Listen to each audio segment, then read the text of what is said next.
Salut tout le monde, j'espère que vous allez bien. Alors, là aujourd'hui je vous fais cette vidéo là. Je souhaitais vous montrer, alors j'espère que vous verrez bien à la caméra. Je voulais vous montrer en fait les papiers, quels sont les papiers qu'il faut présenter à l'examen du permis de conduire. D'accord? Donc, alors j'espère que vous verrez bien.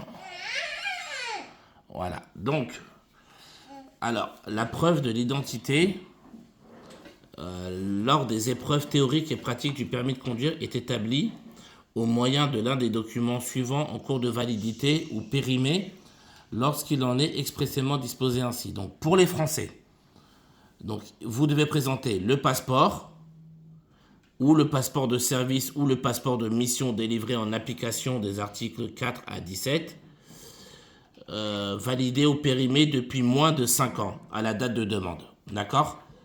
Voilà, donc vous pouvez même présenter un passeport périmé, mais il faut qu'il soit périmé depuis moins de 5 ans.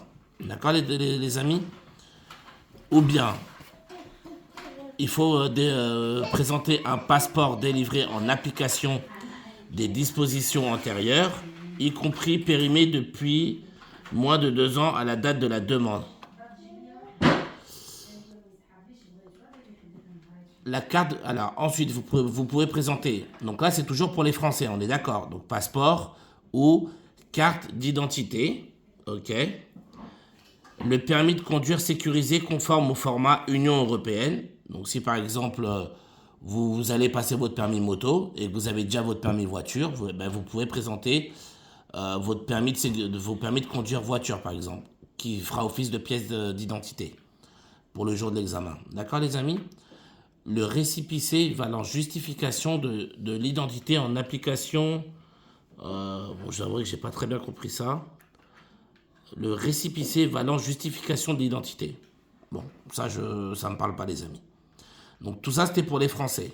Ensuite, là maintenant, on va passer aux ressortissants d'un État membre de l'Union européenne, genre le Portugal, l'Italie, de la Confédération suisse, de la Principauté de Monaco, de la République de Saint-Martin, du Saint-Siège, ou partie à l'accord sur l'espace économique européen. Donc, là, c'est pour ceux qui sont dans l'Union européenne, d'accord? Voilà, t'es pas français, mais ton pays fait partie de l'Union européenne.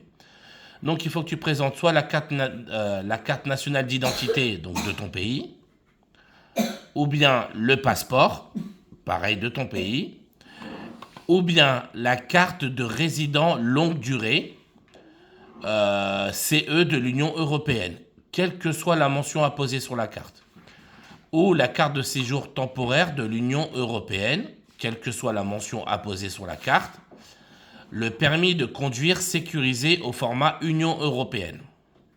D'accord les amis? Ensuite, là, on parle des ressortissants étrangers. D'accord? Donc là, on parle pas. Alors, le premier, c'était pour les Français. Le deuxième point, là, c'est pour les membres de l'Union européenne. Et là, c'est pour tous les autres étrangers. D'accord?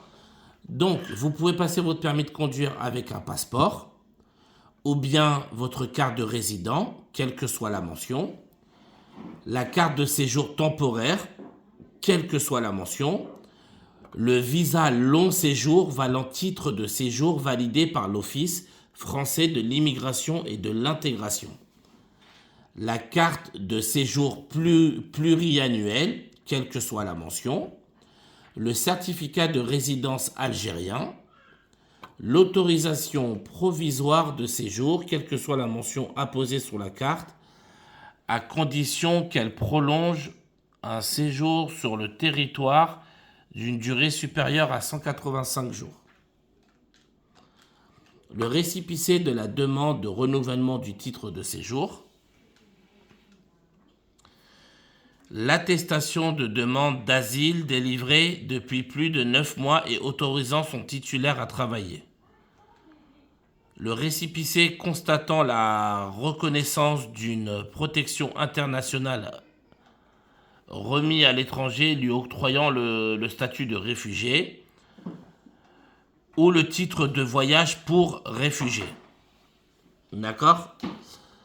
Et donc, pour finir, pour les mineurs étrangers, donc là, juste avant, c'était pour les majeurs.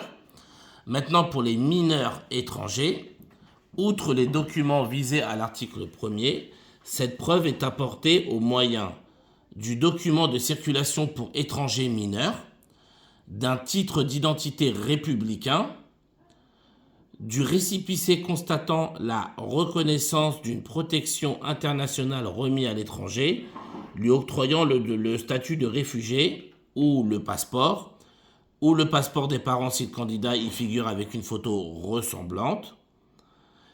Pour les militaires servant à titre étranger, une carte militaire en cours de validité. Et pour les détenus, candidats lors d'une permission de sortie ou en aménagement de peine, par la production du récépissé valant justificatif de l'identité. Donc voilà les amis, donc tout ça c'est les pièces nécessaires, d'accord, hop là, voilà. Donc ça ce sont les pièces nécessaires pour pouvoir vous présenter à l'examen du permis de conduire. D'accord les amis?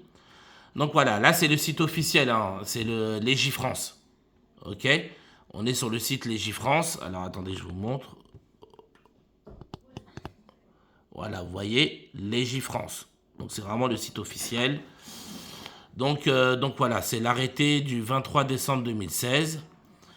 Et voilà, il nous donne tous les versions en vigueur au 9 février 2024. Donc voilà, c'est valable aujourd'hui. Donc voilà, donc il y a la première partie pour les Français, le numéro 1, donc c'est toutes les pièces nécessaires. En 2, c'est pour les ressortissants étrangers, mais dans l'Union européenne. Donc, voici tous les papiers nécessaires. En 3, c'est pour les étrangers qui ne sont pas dans l'Union européenne. Donc, tous les autres étrangers, hein, Asie, Afrique, Amérique, etc. Et le 4, c'est pour les mineurs étrangers. Voilà, il est là. Le 4 pour les mineurs étrangers. Donc, voilà les amis, j'espère avoir été clair. Comme ça, au moins, tout le monde pourra savoir quel papier passe en examen et quel papier ne passe pas. Moi, je vous dis bon courage à tous et je vous dis à bientôt.